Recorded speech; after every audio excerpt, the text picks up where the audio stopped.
Good day, ma'am. I am Michelle Antihusol, and I am filming a documentary about the Rolando Mendoza's case, specifically the hijacking of a tourist bus and hostage taking of Chinese passengers inside the bus. And I will answer some questions. The first question is, what led to the hostage situation? So, si Rolando Mendoza was allegedly accused of being a drug violator, and he claims that he was unfairly dismissed from his job, and ang iyang hangyo is mabalik siya sa iyang trabaho ug mapaminaw ang iyang side. So the second question is, how did the Philippine authorities respond? The Philippine authorities respond by negotiating Mendoza first to Colonel Orlando Yebra and Major Romeo Salvador, which is his kanyang mga colleagues. Tungod sa media, nakakita si Mendoza sa panghitabo sa gawas sa bus. Unfortunately, Mendoza got mad when he saw the news about sa iyang brother nga si Gregorio Mendoza nga gi-aresto sa mga pulis kay gi-akusahan sa siya nga kauban kuno sila ni Rolando sa adtong panghitabo. And the authorities had lack of communication. And with that, for me, the operation was unsuccessful because some tourists got harmed. The third question is, what were the outcomes of the incident? The 2010 Manila hostage crisis ended tragically with the deaths of 8 Hong Kong tourists and Rolando Mendoza. Tungod sa panghitabo na may gap between the two countries, which is the Philippines and the Hong Kong. Ang Philippine authorities were heavily criticized for the poor handling of the situation, including the disorganized police operations of unregulated media coverage.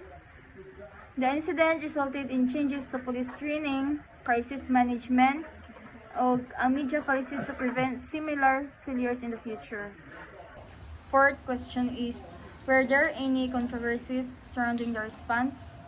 Yes, the response to Rolando Mendoza's bus hijacking in 2010 was highly controversial, which is naabot siya sa laing nasudsad. And the negotiations were poorly handled. Yan na mga live media which allowed Mendoza to access the actions of the police officers, and nakita niya ang pangitabo sa gawas nga gipalibutan na siya mga police, and na-criticize sad ang SWAT teams kay tungod sa iya silang paglihok o the way sila mo response, disorganized sila o unprepared sila. The fifth question is, how did the international community react?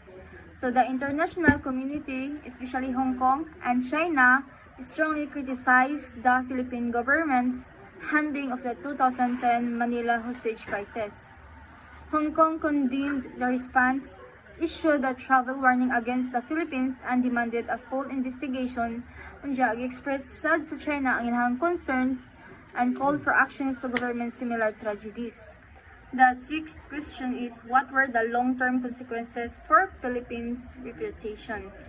The 2010 Manila hostage crisis hurt the Philippines' reputation by showing poor crisis management o unprepared sa mga authorities, like ang ilang SWAT na kanang di prepared sa panghitabo o di sila mag-andam sa panghitabo nga unsaon nila pag-rescue itong mga tourists.